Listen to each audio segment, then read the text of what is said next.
guys, pupunta kami ngayon ng Maonsyan ulit as dating kagaya ng isang linggo. Pero ngayon ang kasama ko si kapatid. Kasi nga kailangan niya magpadala ng finance. Alam niyo naman, pag bagong sahod, syempre, kailangan ng unang-una magpapadala. So ako aalalay lang ako sa kanya.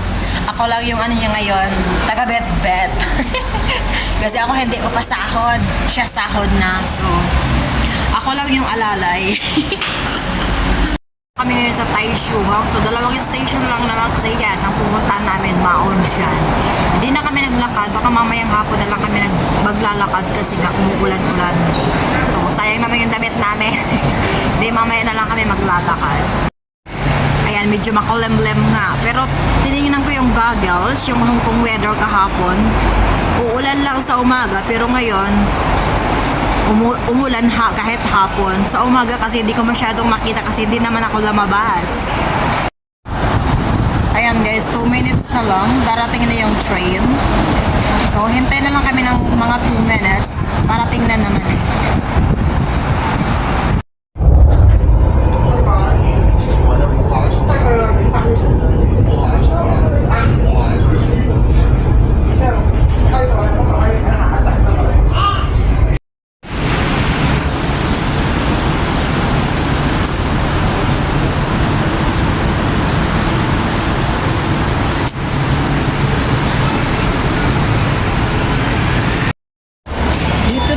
Mismo sa ano ng Maonsyan. So mag-exit lang kami dito.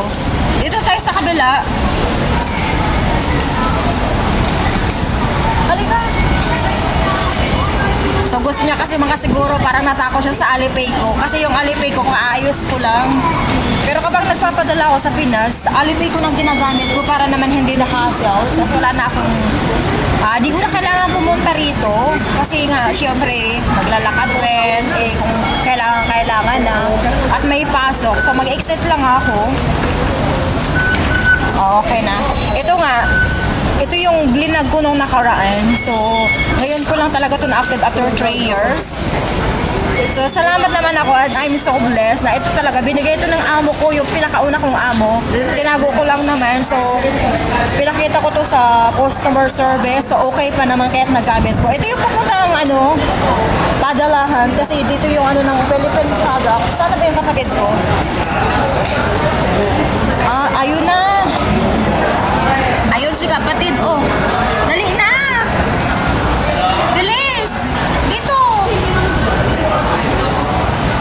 Alam ko nasaan na naman napunta. Dali na, bilis. Ayan si kapatid, oh. Artista ka na ngayon, eh. Sa'yo nakapokus.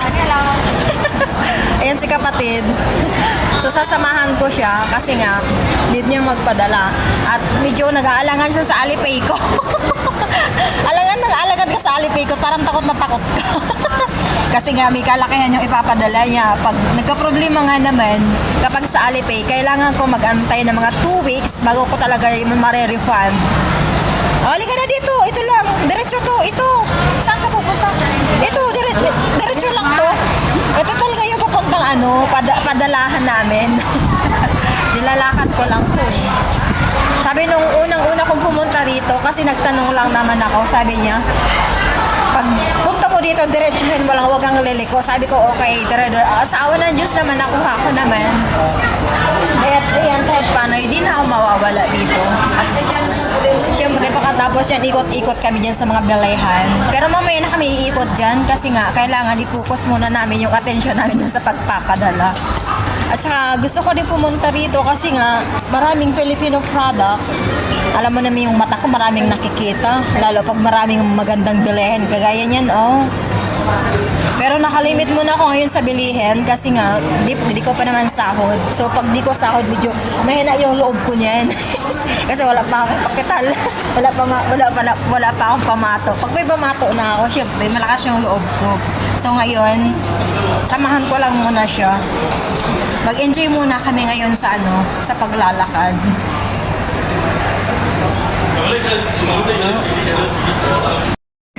Ayan mismo yung bilihan ng Filipino products. Kaya kapag pupunta ako dito, dyan ako bumibili ng Filipino products. Ayan si kapatid, magpapadala na siya. Ayan. kasi nga, makakapagpili ka. Ano yan eh, Pacific, tapos yung isa, dyan ako sa Frankie, pwede rin sa Pacific kahit alin dyan. Madali lang kasi, wala nang hassle kapag nandito ka rin naman at off mo. Dito na ako nagpapadala, di ba?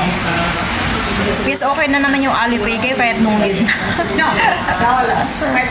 Dito na rin pala dito eh. May istakan ng may labahan. Ano pa? Agency.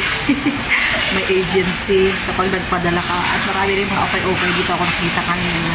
At saka syempre talaga pinaka-important yung Filipino product. Yung talagang gusto ko kapag pumunta ko. Dali ako ng Filipino products. Yan ang gustong-gusto ko. Oh. alam niyo na pag babae. Matagal na akong di nakakapunta dyan na. Next time, pag sahod. Sana naman nakapag-ayos ako ng aking baka. Ah, wow! May Bicol din, oh.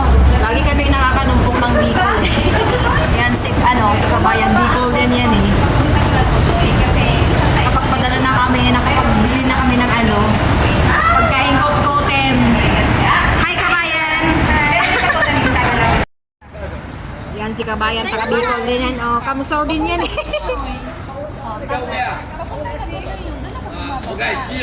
Kami, bumababa kami ng Anayan. Minsan kasi, mahirap kasi makahanap ng basta diretsong bumababa lang kami ng Anayan. Anayan. Ako din, pagdating ako sa bumababa ako Anayan.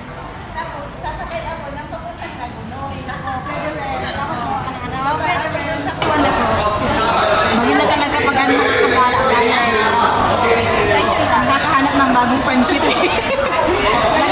Sa isang taon ko dito, ngayon ako nakakilala ng Bicol. Kanina, minsan, matagal na kami nag-uusap, di natin parin pa kami dito. Kasi minsan may tumatawag sa akin, gulat na gulat siya. Wah, di ko. Ako eh, sa isang taon ko dito, ngayon ako nakakilala ng Bicol. Isang ka na po eh. Sa City 1. City 1 ka na. Ano sa nakakali ka na? Nagdala ako, nag-schedule ako nung dinano ko, pinay-storage ko. Pwede. Makalik ka na. Forward na. Ha? Forward na. Ay, makalik na ako sa ano pa. Yan si ano sa bahay. Yung ang kasi darating mamaya ng mga araw. Kailangan ko magpahinga kaya gigising ako ng alauna. Kailangan ko makulat ng pahinga na. Bagay.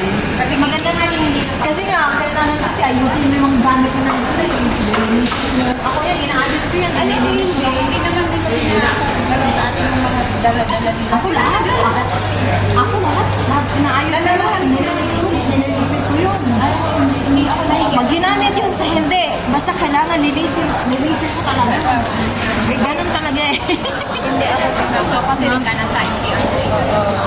Ikaw mo sa Namin yung kababayan namin. So sabi ko mag-hi ka man lang. Vlog sa vlog ko. Oo. Bicol din yan eh. Sige, bye-bye, bye-bye.